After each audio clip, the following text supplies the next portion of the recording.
जय हिंद साथियों, नमस्कार। Welcome to Edge Smart Classes. कैसे हैं आप लोग और कैसी चल रही है आपकी पढ़ाई। तो साथियों, आज हम बात करेंगे कक्षा 10 के अध्याय सांख्यिकी की एक महत्वपूर्ण टॉपिक कल्पित माध्य विधि। हाँ साथियों, अगर आप कक्षा 10 में हैं और बोर्ड परीक्षा देंगे तो बहुत ही ज्यादा इंपॉर्टेंट टॉपिक होता है कल्पित माध्य विधि का, जो कि आपको बोर्ड परीक्षा में 100% देखने को मिलता है। 99 नहीं बोलूंगा साथियों, 100% बोर्ड परीक्षा में आपको कल्पित माध्य देखने को मिलेगा। और कल्पित माध्य जो विधि है साथियों, बच्चों को बहुत ही कठिन लगती है। क्यों लगती है? क्योंकि जब भी आप सारणी देखेंगे तो इसमें 3, 4, 5, 6 कॉलम आपको दिखाई देते हैं, जिससे बच्चों का दिमाग घूम जाता है, अरे ये क्या है, ये से इतने कॉलम तो मैं कैसे बनाऊंगा। लेकिन वीडियो क्लिक कर दिया है, अपने भाई पे भरोसा कर लीजिए। मेरा जो भाई या बहन जो ये वीडियो देख रहा है, 100% गारंटी देता हूं कि वीडियो खत्म होते होते कल्पित माध्य यहां से सीख के जाएंगे, बिल्कुल गारंटी से। बस वीडियो लास्ट तक देखना है, छोटी से छोटी बात का ध्यान रखते हुए और बहुत ही अच्छे तरीके से डीपली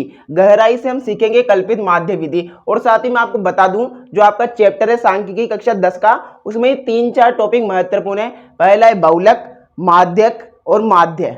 बहुलक, माध्यक और माध्य, ये जो बहुलक और माध्य, इनमें तो आपको एक एक विधि देखने को मिलेगी। लेकिन जो आपका 3rd नंबर पे माध्य, उसमें आपको 3 विधि देखने को मिलेगी। एक तो है प्रत्यक्ष विधि, एक है कल्पित माध्य विधि, एक है पग विचलन विधि, जिसमें से कल्पित माध्य विधि आज हम सीखेंगे बहुत ही अच्छे तरीके से। आइए शुरू करते हैं आज का हमारा वीडियो। बस वीडियो लास्ट तक देखना है, बिल्कुल भी स्किप नहीं करना है। अपने भाई पे भरोसा रखिए, कल्पित माध्य विधि आज आप सीख के जाएंगे। तो सबसे पहले हम बात करें कि आपको बोर्ड परीक्षा में सवाल कैसा देखने को मिलेगा।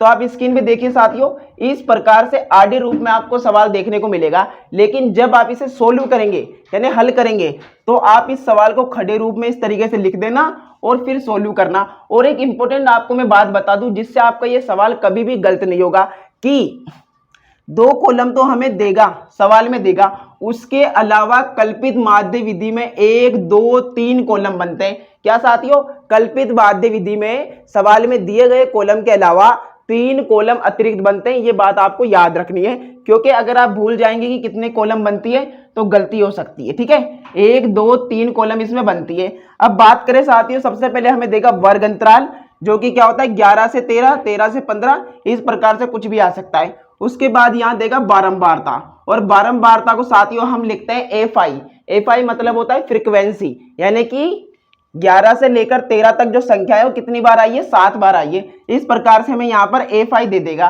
फिर आपको क्या करना है, सबसे पहले आपको यहाँ पर क्या करना है, सिग्मा एफआई निकालना है। क्या निकालना है साथियों? Sigma FI. सिग्मा एफआई क्या होता है? जोड़। सिग्मा का मतलब होता है जोड़। क्या होता है? जोड़। और जोड़ दीजिए एफआई को, यानी इन सभी नंबरों को आपको क्या करना है, जोड़ देना है। और आप इन्हें जोड़ेंगे तो आपका जो आएगा ना, वो आएगा 64 होगा। आप जोड़ के देख लेना, मैंने ये जोड़ रखा है साथियों। कितना आएगा? 64 आएगा। पहला स्टेप तो ये रहा। उसके बाद आपको क्या करना है, जो फर्स्ट वाला कॉलम है ना, उसमें आपको ज्ञात करना है एक्सआई।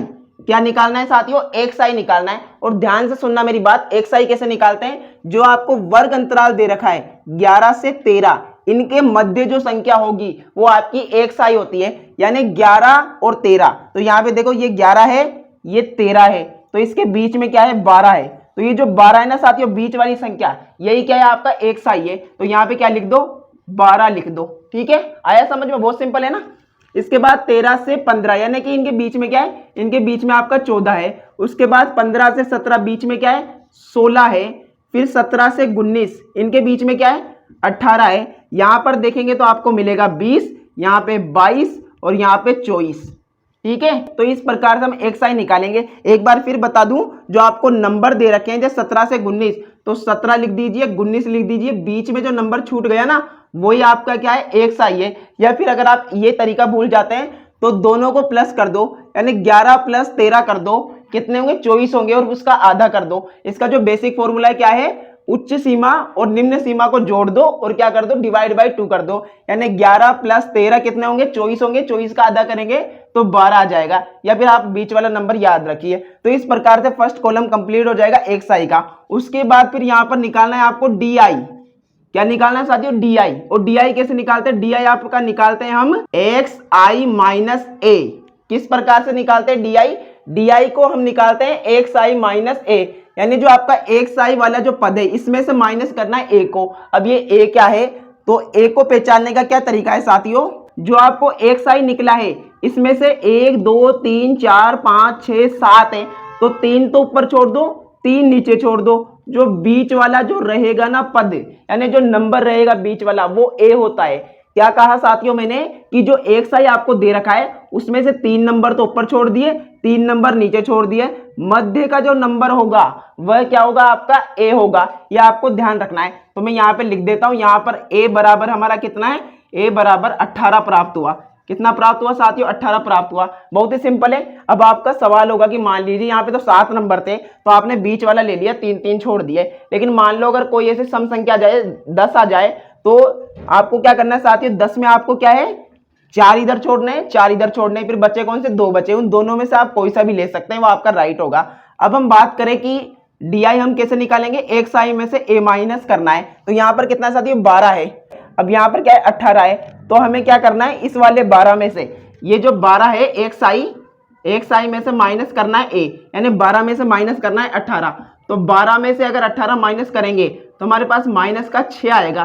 कितना आएगा साथियों, माइनस का 6 आएगा। सिंपल सी कैलकुलेशन है, यहाँ पे लिख देना है। उसके बाद फिर हम 14 है हमारा एक साई, 14 में से माइनस कर देंगे 18 को, तो यहाँ पर क्या आएगा, हमारा माइनस का 4 आएगा, जो हमें यहाँ पे लिख देना है। अब यहाँ पर हमारा एक साई कौन सा है, नेक्स्ट 16 है। फिर 16 में से माइनस कर देंगे ए को, जो कितना है, 18 है। तो 16 में से 18 गया तो यहाँ पर माइनस का 2 आएगा, जो हम यहाँ पे लिख देंगे। ओके, ठीक है। कुछ भी डाउट हो तो आप कमेंट बॉक्स में लिख सकते हैं। फिर यहाँ पर क्या है, वापिस हमें क्या है, एक साई भी कितना है, 18, और ए भी कितना है, 18। तो 18 में से 18 माइनस करेंगे तो हमारे पास आएगा 0, जो हमें यहाँ पर लिख देना है। उसके बाद फिर हम जो एक साई है 20, इसमें से माइनस करेंगे 18 तो 2 आएगा प्लस का, और उसके बाद फिर 22 में से माइनस करेंगे 18 तो 4 आएगा, और फिर 24 में से माइनस करेंगे 18 को तो कितना आएगा, 6 आएगा। बस आपको ये ध्यान रखना है कि डी निकालने का फॉर्मूला क्या है, एक साई माइनस ए। जो आपका एक साई वाला है उसमें से माइनस करना है ए, और ए क्या होता है, एक साई में मध्य वाला पद होता है। ठीक है साथियों, एकदम क्लियर करके चल रहे हैं, बहुत ही बेसिक से, बस आपको ध्यान से देखना है। फिर यहाँ पर जो लास्ट वाला निकलेगा इसका नाम होगा एफ आई डी आई। क्या नाम होगा साथियों, एफ आई डी आई, यानी कि दोनों को पास पास लिख दिया, एफ आई को डी आई को, यानी एफ आई और डी आई का मल्टीप्लाई करना है। तो एफ आई कहां पर है, ये रहा, और डी आई कहां पर है, ये रहा। इन दोनों को मल्टीप्लाई कर दो, वो क्या होगा, एफ आई डी आई। जैसे 7 का टेबल 6 बार बोले तो कितना आएगा, 42 आएगा, 42। यहां पर माइनस लगाए तो माइनस लगा दो। उसके बाद फिर 6 का टेबल कितनी बार बोले, 4 बार, तो 6 का टेबल 4 बार बोलेंगे तो कितना आएगा, 24 आएगा माइनस का। ठीक है साथियों। फिर 2 का टेबल 9 बार, 18 आएगा माइनस का। फिर 13 का टेबल 0 बार तो 0 आएगा। किसी भी संख्या को अगर 0 से मल्टीप्लाई करते हैं तो 0 ही आता है, बेसिक सी बात है। उसके बाद 20 को 2 से करेंगे 40, 5 को 4 से करेंगे 20, और 4 को 6 से करेंगे वापस 24। ठीक है साथियों। फिर यहां पर जो हमारा ये वाला कॉलम है इसमें हमें निकालना है sigma F I D I. Sigma F I D आई का मतलब क्या होता है, एफ आई डी आई को जोड़ दो। सिग्मा का मतलब तो जोड़ होता है, और जोड़ किसका करना है, एफ आई डी आई का। तो इन सभी को हमें जोड़ देना है। एक बार मैं इसे रफ कर देता हूं, फिर आपको बताता हूं। ओके साथियों, तो ठीक है, तो सभी कॉलम हमारे कंप्लीट हो चुके हैं। यहां पर हमें निकालना है सिग्मा एफ आई डी आई। तो आपको क्या करना है, पहले ध्यान से देखना है कि आपको माइनस वालों को ऐड कर देना है। पहले माइनस वालों को जोड़ दो एक साथ, क्योंकि ये बहुत ही अच्छा तरीका होता है। आप 42, 24, 18 को जोड़ेंगे तो आपके पास जो आंसर आएगा कितना आएगा, 84 आएगा। कितना आएगा साथियों, 84 आएगा। फिर आप प्लस वालों को जोड़ेंगे एक साथ तो ये भी आपका क्या आएगा, 84 आएगा। अब ये तो माइनस का है, ये प्लस का है। फिर माइनस के 84 में से ये प्लस का 84 आप करेंगे तो आपका आंसर क्या आएगा, 0 आएगा। यानी कि दोनों एक दूसरे से कट जाएंगे। तो यहाँ पर सिग्मा एफ आई डी आई क्या आएगा साथियों, 0 आएगा। ये आप समझ गए होंगे। उसके बाद बात करें कि ये जो फॉर्मूला रहेगा ये वाला साथियों, ये आपका रहेगा कल्पित माध्य विधि का। फॉर्मूला क्या है, A plus sigma F I D I upon sigma F I. A plus sigma F I D I upon sigma F I, ये आपका फॉर्मूला रहेगा कल्पित माध्य विधि का। अब यहाँ पर ए को प्लस करना है। ए कितना है, ए कितना है साथियों, हमारा 18 है। 18 plus sigma F I D आई कितना है, 0 आया है। साथियों कभी कभी नंबर भी आ जाता है, कभी कभी 0 भी आ जाता है, ये तो सवाल पे डिपेंड करता है। तो यहाँ पर 0 आया तो 0 लिख दो। ओके। फिर सिग्मा एफ आई की बात करें, जो कि यहाँ पर था सिग्मा एफ आई 64 आया है, यहाँ पे 64 लिख दो। अब 0 में आप 64 का डिवाइड करेंगे तो आपका आंसर आएगा 0 प्लस 18, 18 में 0 ऐड करेंगे तो 18 आपका एकदम राइट आंसर आ जाएगा 18, जो कि कल्पित माध्य विधि से इस सवाल का आंसर है। अगर आप इसे कोई सी विधि से करेंगे प्रत्यक्ष पग विचलन तो आपका आंसर 18 ही आएगा। यहाँ पर मान लीजिए अगर सिग्मा A5 DI करने पे अगर कोई और नंबर प्राप्त होता तो आप इसमें डिवाइड कर देते इसका और फिर 18 में जोड़ देते इसको, तो भी आपका आंसर आ जाता। तो आशा करता हूँ आपको कल्पित माध्य विधि अच्छे से समझ में आ गई होगी। फिर भी कुछ डाउट है तो 2 मिनट और देखें ध्यान से। पहले तो आपको 2 कॉलम देगा, आपको ध्यान रखना है कल्पित माध्य विधि में 3 कॉलम एक्स्ट्रा बनते हैं। कितने कॉलम? 3 कॉलम। फर्स्ट वाला एक साई तो आपको वर्ग अंतराल के मध्य वाला नंबर होगा। फिर आपको DI निकालने के लिए जो आपका एक साई है उसमें से एक पद निकालना होगा बीच वाला जिसे A नाम देंगे, और एक साई में से A माइनस करके आप ये वाले नंबर निकाल लेना। फिर यहाँ पर A5 DI है, इसका मतलब आपको DI जो आपका निकला है इसको A5 से मल्टीप्लाई करना है। मल्टीप्लाई आप कर लेंगे तो आपको ये वाले नंबर मिल जाएंगे, माइनस वालों को एक साथ प्लस वालों को एक साथ जोड़ लीजिए, उसके बाद फिर इन्हें आपस में घटा लीजिए, आपका आंसर आ जाएगा सिग्मा A5 DI।